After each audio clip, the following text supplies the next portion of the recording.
A Study in Scarlet by Sir Arthur Conan Doyle. Part 1, Chapter 2, The Science of Deduction.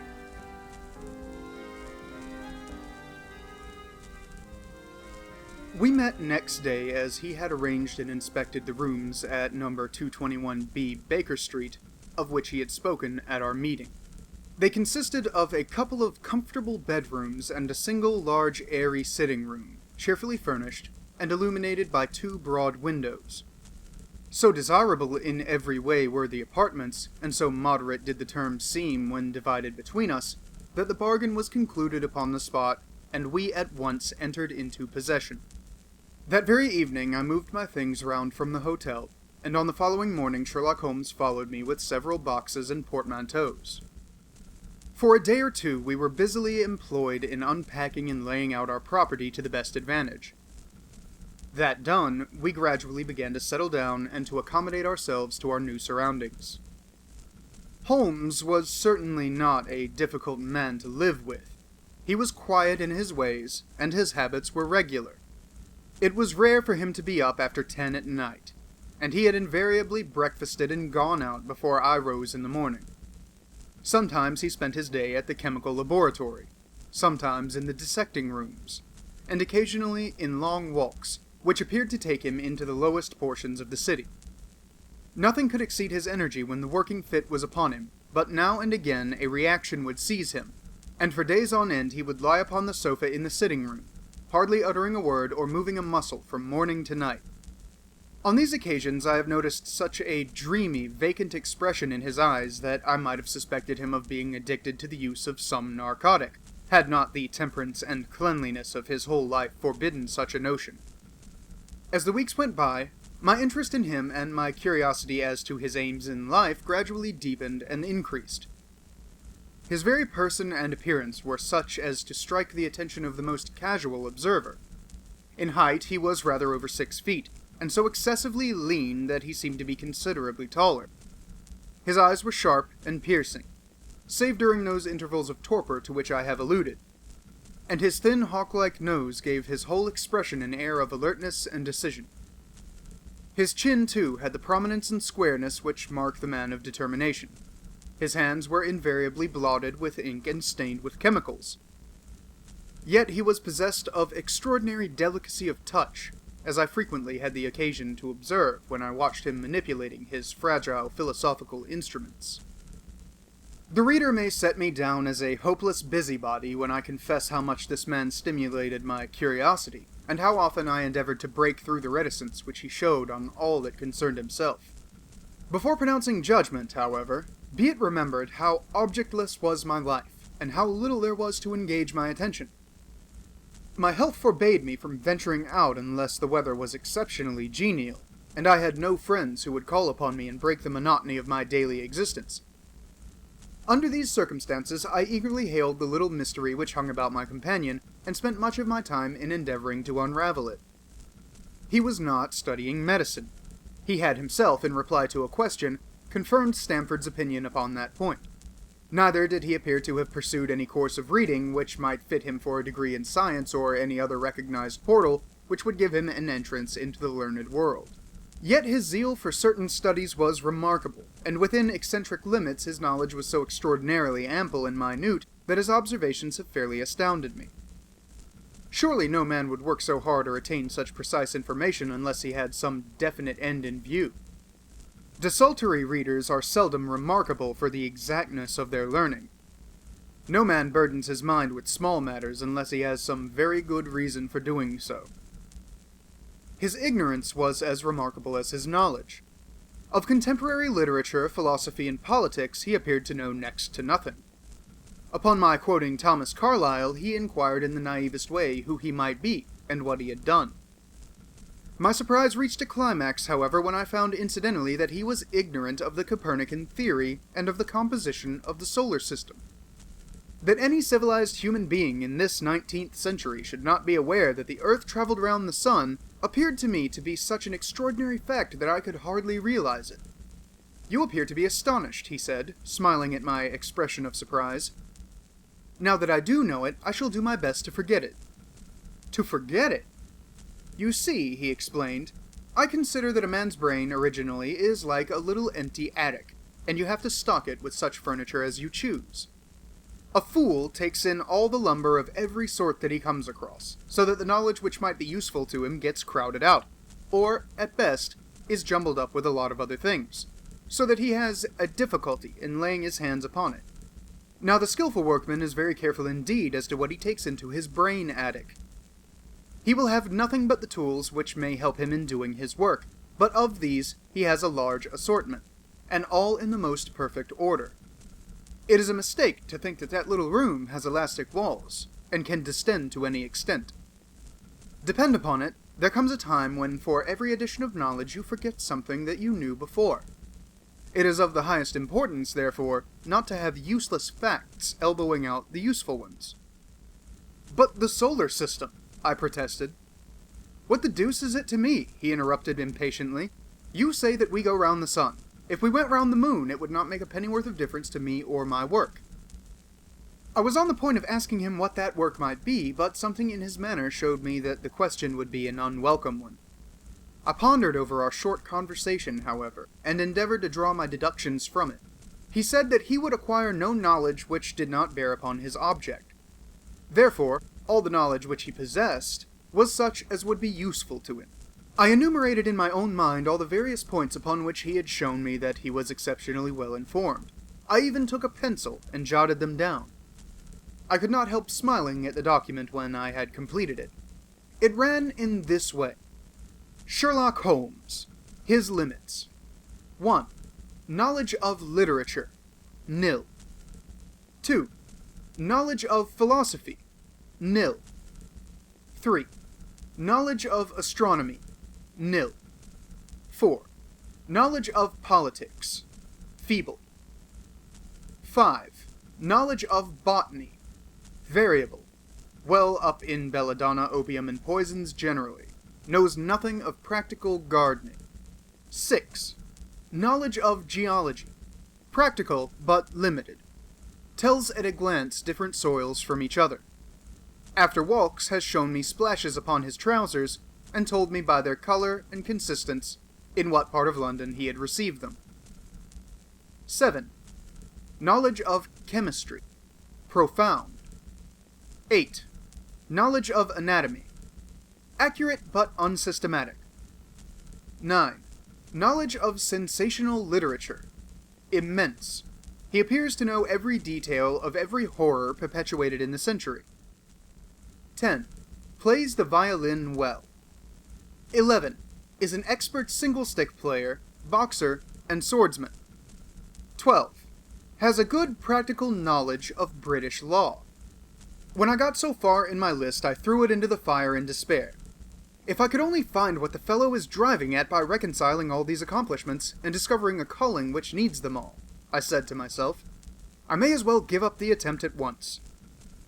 I see that I have alluded above to his powers upon the violin. These were very remarkable, but as eccentric as all his other accomplishments. That he could play pieces, and difficult pieces, I knew well, because at my request he has played me some of Mendelssohn's later, and other favorites. When left to himself, however, he would seldom produce any music, or attempt any recognized air. Leaning back in his armchair of an evening, he would close his eyes and scrape carelessly at the fiddle which was thrown across his knee. Sometimes the chords were sonorous and melancholy. Occasionally they were fantastic and cheerful. Clearly they reflected the thoughts which possessed him, but whether the music aided those thoughts, or whether the playing was simply the result of a whim or fancy, was more than I could determine. I might have rebelled against these exasperating solos had it not been that he usually terminated them by playing in quick succession a whole series of my favorite airs as a slight compensation for the trial upon my patience. During the first week or so we had no callers, and I had begun to think that my companion was as friendless a man as I was myself. Presently, however, I found that he had many acquaintances, and those in the most different classes of society. There was one little sallow, rat-faced, dark-eyed fellow who was introduced to me as Mr. Lestrade, and who came 3 or 4 times in a single week. One morning a young girl called, fashionably dressed, and stayed for half an hour or more. The same afternoon brought a gray-headed, seedy visitor, looking like a Jew peddler, who appeared to me to be much excited, and who was closely followed by a slipshod elderly woman. On another occasion, an old white-haired gentleman had an interview with my companion, and on another, a railway porter in his velveteen uniform. When any of these nondescript individuals put in an appearance, Sherlock Holmes used to beg for the use of the sitting room, and I would retire to my bedroom. He always apologized to me for putting me to this inconvenience. "I have to use this room as a place of business," he said, "and these people are my clients." Again, I had an opportunity of asking him a point-blank question, and again my delicacy prevented me from forcing another man to confide in me. I imagined at the time that he had some strong reason for not alluding to it, but he soon dispelled the idea by coming round to the subject of his own accord. It was upon the 4th of March, as I have good reason to remember, that I rose somewhat earlier than usual and found that Sherlock Holmes had not yet finished his breakfast. The landlady had become so accustomed to my late habits that my place had not been laid nor my coffee prepared. With the unreasonable petulance of mankind, I rang the bell and gave a curt intimation that I was ready. Then I picked up a magazine from the table and attempted to while away the time with it, while my companion munched silently at his toast. One of the articles had a pencil mark at the heading, and I naturally began to run my eye through it. Its somewhat ambitious title was The Book of Life, and it attempted to show how much an observant man might learn by an accurate and systematic examination of all that came in his way. It struck me as being a remarkable mixture of shrewdness and of absurdity. The reasoning was close and intense, but the deductions appeared to me to be far-fetched and exaggerated. The writer claimed by a momentary expression, a twitch of a muscle, or a glance of an eye, to fathom a man's inmost thoughts. Deceit, according to him, was an impossibility in the case of one trained to observation and analysis. His conclusions were as infallible as so many propositions of Euclid. So startling would his results appear to the uninitiated, that until they learned the process by which he had arrived at them, they might as well consider him a necromancer. "From a drop of water," said the writer, "a logician could infer the possibility of an Atlantic or a Niagara, without having seen or heard of one or the other. So all life is a great chain, the nature of which is known whenever we are shown a single link of it. Like all other arts, the science of deduction and analysis is one which can only be acquired by long and patient study. Nor is life long enough to allow any mortal to attain the highest possible perfection in it.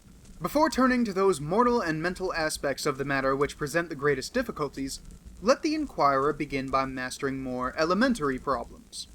Let him, on meeting a fellow mortal, learn at a glance to distinguish the history of the man, and the trade or profession to which he belongs. Puerile as such an exercise may seem, it sharpens the faculties of observation, and teaches one where to look and what to look for. By a man's fingernails, by his coat sleeve, by his boot, by his trouser knees, by the callosities of his forefinger and thumb, by his expression, by his shirt cuffs, by each of these things a man's calling is plainly revealed. That all united should fail to enlighten the competent inquirer in any case is almost inconceivable. "What ineffable twaddle!" I cried, slapping the magazine down on the table. "I never read such rubbish in my life." "What is it?" asked Sherlock Holmes. "Why, this article," I said, pointing at it with my egg spoon as I sat down to my breakfast. "I see that you have read it since you have marked it. I don't deny that it is smartly written. It irritates me, though. It is evidently the theory of some armchair lounger who evolves all these neat little paradoxes in the seclusion of his own study. It is not practical. I should like to see him clapped down in a third-class carriage on the Underground, and asked to give the trades of all his fellow travelers. I would lay 1,000 to 1 against him." "You would lose your money," Holmes remarked calmly. "As for the article, I wrote it myself." "You?" "Yes, I have a turn both for observation and for deduction. The theories which I have expressed there, and which appear to you to be so chimerical, are really extremely practical, so practical that I depend upon them for my bread and cheese." "And how?" I asked involuntarily. "Well, I have a trade of my own. I suppose I am the only one in the world. I'm a consulting detective, if you can understand what that is. Here in London, we have lots of government detectives and lots of private ones. When these fellows are at fault, they come to me, and I manage to put them on the right scent. They lay all the evidence before me, and I am generally able, by the hold of my knowledge of the history of crime, to set them straight. There is a strong family resemblance about misdeeds, and if you have all the details of 1,000 at your finger ends, it is odd if you can't unravel the 1,001st. Lestrade is a well-known detective. He got himself into a fog recently over a forgery case, and that was what brought him here. And these other people? They are mostly sent on by private inquiry agencies. They are all people who are in trouble about something and want a little enlightening. I listen to their story, they listen to my comments, and then I pocket my fee. But do you mean to say, I said, that without leaving your room you can unravel some knot which other men can make nothing of, although they have seen every detail for themselves? Quite so. I have a kind of intuition that way. Now and again a case turns up which is a little more complex. Then I have to bustle about and see things with my own eyes. You see, I have a lot of special knowledge which I apply to the problem, and which facilitates matters wonderfully. Those rules of deduction laid down in that article which aroused your scorn are invaluable to me in practical work. Observation with me is second nature. You appeared to be surprised when I told you on our first meeting that you had come from Afghanistan. You were told, no doubt. Nothing of the sort. I knew you came from Afghanistan. From the long habit, the train of thoughts ran so swiftly through my mind that I arrived at the conclusion without being conscious of the intermediate steps. There were such steps, however. The train of reasoning ran, here is a gentleman of the medical type, but with the air of a military man. Clearly an army doctor, then. He has just come from the tropics, for his face is dark, and that is not the natural tint of his skin, for his wrists are fair. He has undergone hardship and sickness, as his haggard face says clearly. His left arm has been injured. He holds it in a stiff and unnatural manner. Where in the tropics could an English army doctor have seen much hardship and got his arm wounded? Clearly, in Afghanistan. The whole train of thought did not occupy a second. I then remarked that you came from Afghanistan, and you were astonished. It is simple enough as you explain it, I said, smiling. You remind me of Edgar Allan Poe's Dupin. I had no idea that such individuals did exist outside of stories. Sherlock Holmes rose and lit his pipe. No doubt you think that you are complimenting me in comparing me to Dupin, he observed. Now, in my opinion, Dupin was a very inferior fellow. That trick of his, of breaking in on his friend's thoughts with an apropos remark after a quarter of an hour's silence, is really very showy and superficial. He had some analytical genius, no doubt, but he was by no means such a phenomenon as Poe appeared to imagine. Have you read Gaboriau's works? I asked. Does Lecoq come up to your idea of a detective? Sherlock Holmes sniffed sardonically. Lecoq was a miserable bungler, he said in an angry voice. He had only one thing to recommend him, and that was his energy. That book made me positively ill. The question was how to identify an unknown prisoner. I could have done it in 24 hours. Lecoq took 6 months or so. It might be made a textbook for detectives to teach them what to avoid. I felt rather indignant at having two characters whom I admired treated in this cavalier style. I walked over to the window and stood looking out into the busy street. This fellow may be very clever, I said to myself, but he is certainly very conceited. There are no crimes and no criminals in these days, he said querulously. What is the use of having brains in our profession? I know well that I have it in me to make my name famous. No man lives, or has ever lived, who has brought the same amount of study and of natural talent to the detection of crime which I have done. And what is the result? There is no crime to detect, or, at most, some bungling villainy with a motive so transparent that even a Scotland Yard official can see through it. I was still annoyed at his bumptious style of conversation. I thought it best to change the topic. I wonder what that fellow is looking for, I asked, pointing to a stalwart, plainly dressed individual who was walking slowly down the other side of the street, looking anxiously at the numbers. He had a large blue envelope in his hand, and was evidently the bearer of a message. You mean the retired Sergeant of Marines, said Sherlock Holmes. Brag and bounce, I thought to myself. He knows that I cannot verify his guess.